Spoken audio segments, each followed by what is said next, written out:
L'histoire de l'ordinateur commence dès le milieu du XXe siècle. Si les premiers ordinateurs ont été réalisés après la Seconde Guerre mondiale, leur conception repose sur le résultat de divers prototypes tels que des machines électromécaniques programmables commencées en 1939, et surtout de deux calculateurs électroniques, dont l'ENIAC, qui signifie Electronic Numerical Integrator and Computer, gros calculateur entièrement électronique, ce dès 1945. Les circuits électroniques, lampes, condensateurs et relais remplacent alors leur équivalent mécanique et le calcul numérique remplace le calcul analogique. Les ordinateurs conçus à cette époque forment la première génération d'ordinateurs. Très fiable, la machine est également connue pour ses dimensions physiques imposantes. Elle pesait plus de 30 tonnes, occupait une surface de 167 mètres carrés et consommait une puissance de 160 kW. Elle était composée de 20 calculateurs fonctionnant en parallèle et pouvant effectuer 100 000 additions ou 357 multiplications par seconde. Plusieurs modèles ont vu le jour avant les années 50. Mais l'arrivée du transistor va révolutionner la conception de l'électronique. Pascal inventait il y a 300 ans la machine à calculer. De nos jours, cette géniale invention a donné naissance à une industrie spéciale, la mécanographie. Un clavier permet de faire correspondre à chaque chiffre une perforation spéciale. L'ensemble de ces fiches vient commander une machine à calculer géante. S'agit-il de totaliser, d'établir des statistiques, des pourcentages? La machine, sur une simple pression de bouton, trouve dans les perforations des fiches, par des palpeurs extrêmement sensibles, les indications voulues. Et à travers 350 km de circuits électriques, reporte les résultats demandés sur les feuilles du registre comptable. 15 000 lettres et 12 000 chiffres en une minute. Merveille de la technique automatique moderne qui, ne l'oublions pas, trouve son origine première dans le génie inventif d'un grand Français, Blaise Pascal. 1951, le premier ordinateur commercial de l'histoire est vendu jusqu'à 9 exemplaires avant 1957. En avril 1952, IBM produit son premier ordinateur scientifique pour la défense américaine. Puis, en juillet 1953, son ordinateur de gestion commerciale. Mais il était lent, il se présentait en deux modules. L'un de 900 kg contenait l'ordinateur, l'autre de 1 tonne 350 contenait son alimentation électrique. Il coûtait 500 000 $. La mise au point du transistor électronique a donc marqué une évolution majeure dans la conception des ordinateurs qui se débarrassent dès la fin des années 50 de leurs tubes à vide et autres lampes fragiles et encombrantes.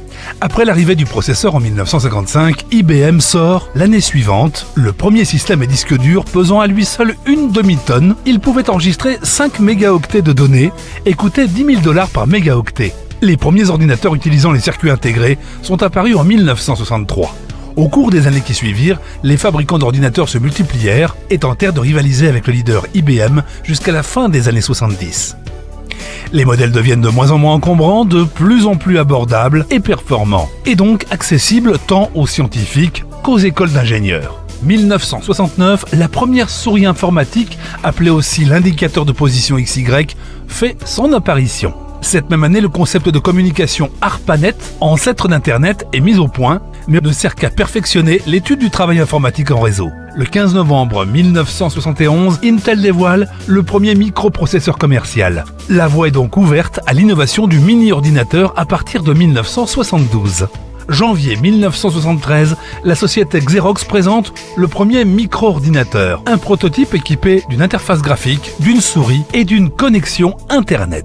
Basé sur le premier processeur d'Intel, ses performances en font le plus petit ordinateur moderne de l'époque. Il coûtait 8 500 francs. L'arrivée massive dans notre vie quotidienne des microprocesseurs, c'est-à-dire de tout petits ordinateurs par la taille, mais aux étonnantes possibilités, cette arrivée va modifier notre façon de vivre. Or, personne ne peut répondre pour l'instant à la question « Les ordinateurs vont-ils créer plus d'emplois qu'ils n'en suppriment ?»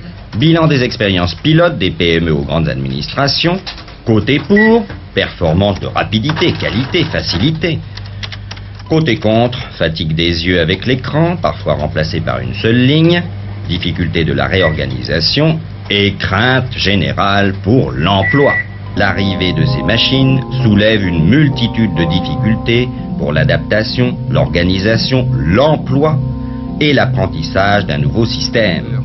La révolution électronique dans les bureaux demandera des années et sera sans doute une révolution en douceur. L'ensemble des années 70 est ainsi consacré au développement de programmes et de machines toujours plus accessibles.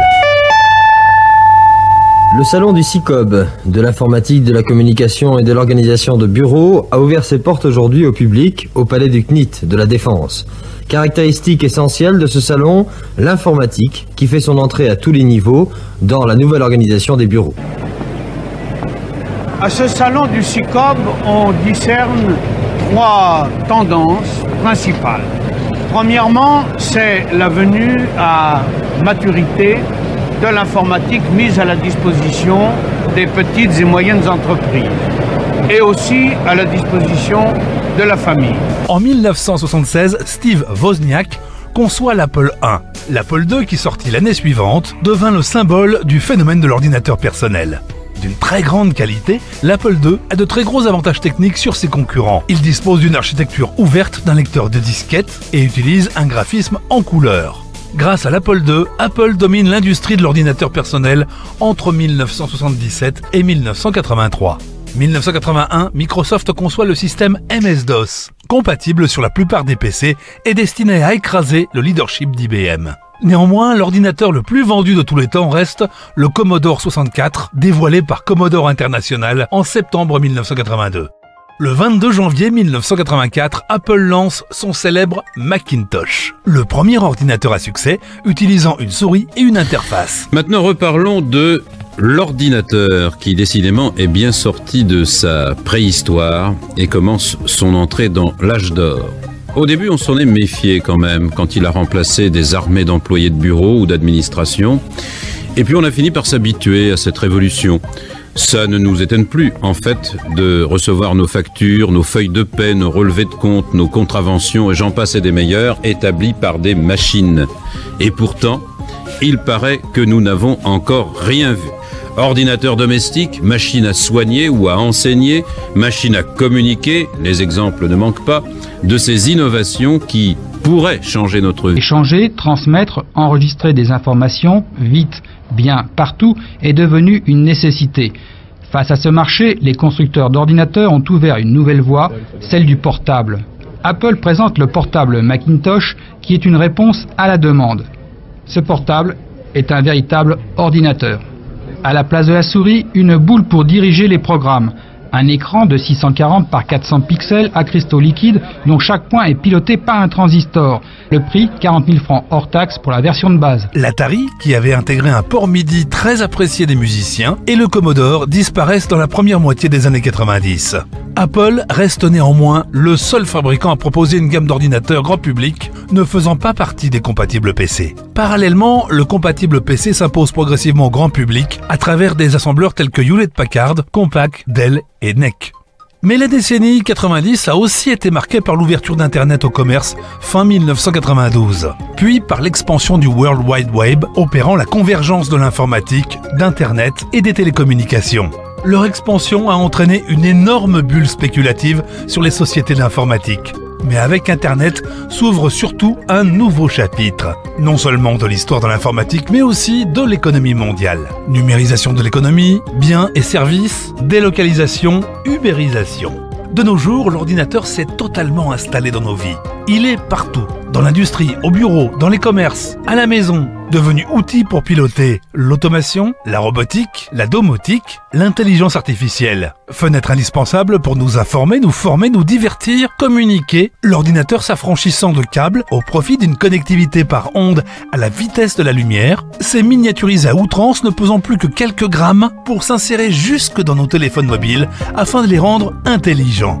Quant au futur, l'informatique devrait franchir l'étape de l'ordinateur quantique 100 000 fois plus puissant que nos appareils actuels. Quid de l'ordinateur quantique? Même s'il n'est pas destiné à remplacer notre ordinateur, les grandes sociétés telles que Microsoft, Google ou encore IBM investissent actuellement dans des travaux de recherche sur l'informatique quantique à usage commercial.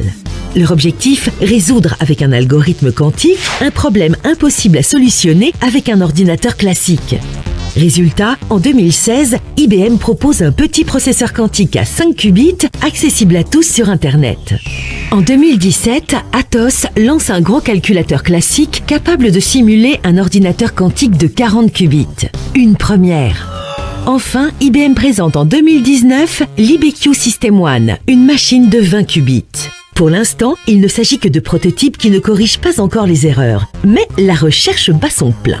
Souhaitons toutefois que la formidable évolution de ces technologies, inimaginables il y a encore un siècle, nous permette de garder le plus longtemps possible le contrôle sur la machine avant qu'elle n'envahisse physiquement nos corps et nos esprits.